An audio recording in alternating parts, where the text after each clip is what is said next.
Hi! Good afternoon! Maglabandera sa kakaroon guys. Shout out sa lahat. Labandera lang sa muna tayo ngayon. Oh. Tingnan niyo guys. Madaming labahin ang nanay. Oh. Tingnan niyo. Ayan. Ayan. Meron na akong nilagay sa washing. Ayun lang bumalik ang tulo ng tubig namin guys. Within 4 days na wala. Kaya sobrang dami ng labahin namin guys. Kaya ito guys, maglalaga na naman.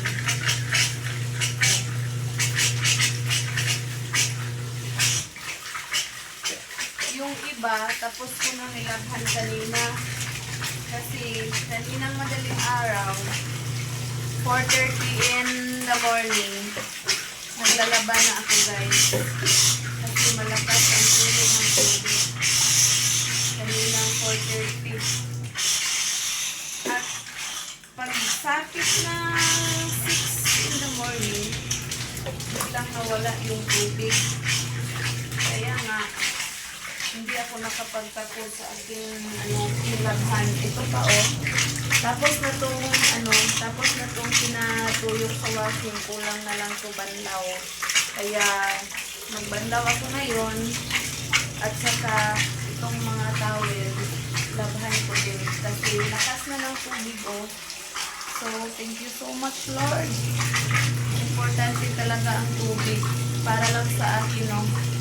Kahit na walang kuryente, may solar naman. Basta wag lang yung tubig na mawala. Napakahirap guys. Napakahirap pag walang tubig. Lalo na pag gusto kang mag-CR, tapos walang tubig. Ay, nako. Alam nyo guys, nung pagkawala ng tubig namin, kasi nasira sa baha, na landslide yung main ng aming tubig. Ay, naku guys, kung alam nyo lang, 10 o'clock in the evening, nag-iigib pa kami dun sa may ilog. Malayo dito sa amin. Kasi walang tubig na magamit dito guys. Kaya ngayon, malaking pasalamat ko po na bumalik na yung tulo ng tubig. Kaya guys, magbanlaw muna ako ha. Diyan lang kayo. Magbanlaw muna ako guys.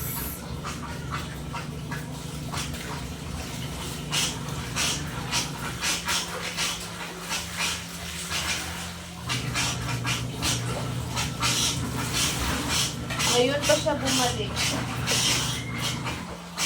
1 o'clock in the afternoon. Nawala tong pulo na to kaninang 6 o'clock in the morning. Kaya hindi ko natapos ang aking nilagagtan. Minsan naman ako maglaba guys. Minsan lang ako maglalaba kasi yung anak kong babae, yung panganay ko, yun ang tagalaba dito sa amin. Pero dahil sa walang tubig, dumami yung mga labahin namin. Kaya ngayon, ako na lang ang maglalaba. Kasi nasa school siya. At maawa ako sa kanya kasi napakaraming labahin. Banlawan ko muna to guys.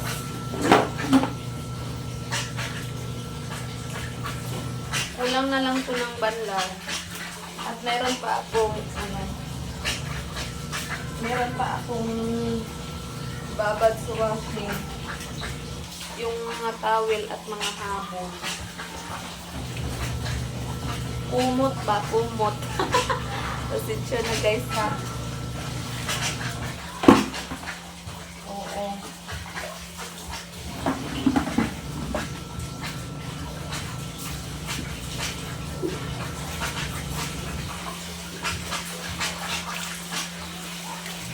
Magbanlaw muna ako guys. Mga kapamilya, magbanlaw muna ako. Wait lang.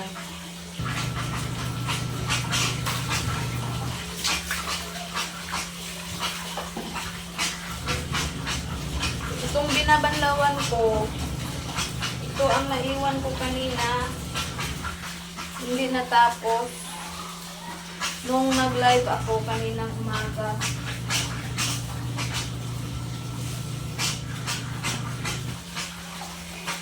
Hindi natapos kasi biglang nawala yung tulo ng tubig. Kaya nga,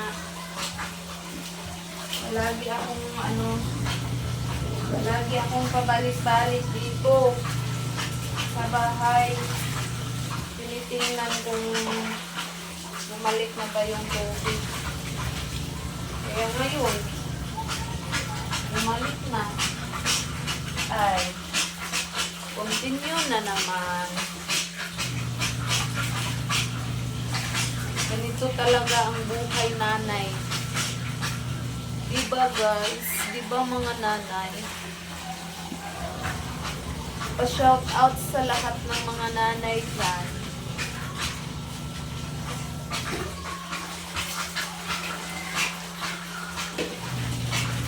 Buti na lang yung ibang nanay, no? Yung ibang mga nanay na merong katulong sa bahay. Yung mga mararaming tira. Yung mga mayaman. Hindi sila mahirapan maglaba. Hindi sila mahirapan sa mga gawain sa bahay. Kasi meron silang mga maid, meron tagapaglaba, meron din silang tagapaglinis, tagapagluto. Ay naku, ganda talaga ng buhay nila na. Pero tulad ko, walang pera, hindi mayaman, sila mayaman sa puso. Kahit hindi mayaman sa pera, mabait ka lang, okay na. Ganyan lang ang puhunan natin, di ba guys? Yung magpakabait lang tayo sa ibang tao. Hindi tayo mangmumura ng ibang tao, hindi tayo manglulukdaw ng ibang tao. Yun lang. Yun lang naman ang puhunan natin, di ba? Yung ugali natin.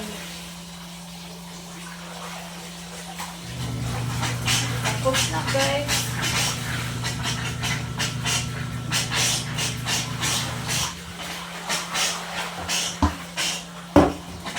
Dadawlihan ko na lang ito.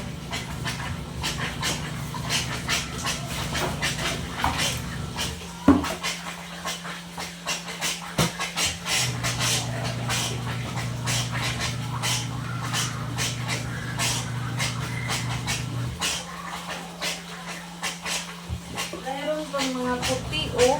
Dami pa. Gawan ko pa din.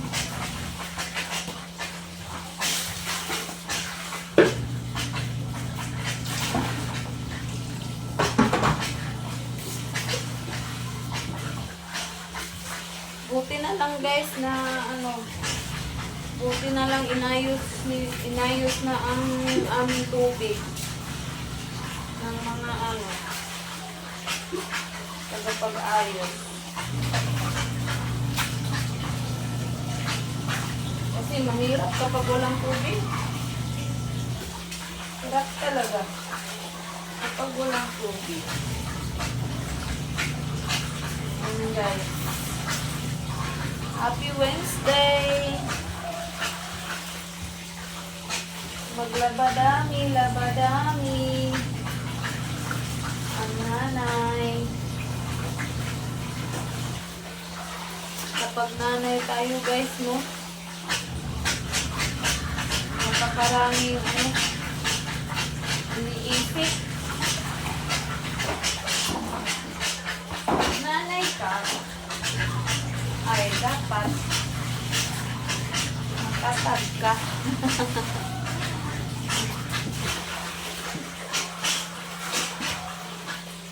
Ito na guys, hanggang dito lang ha.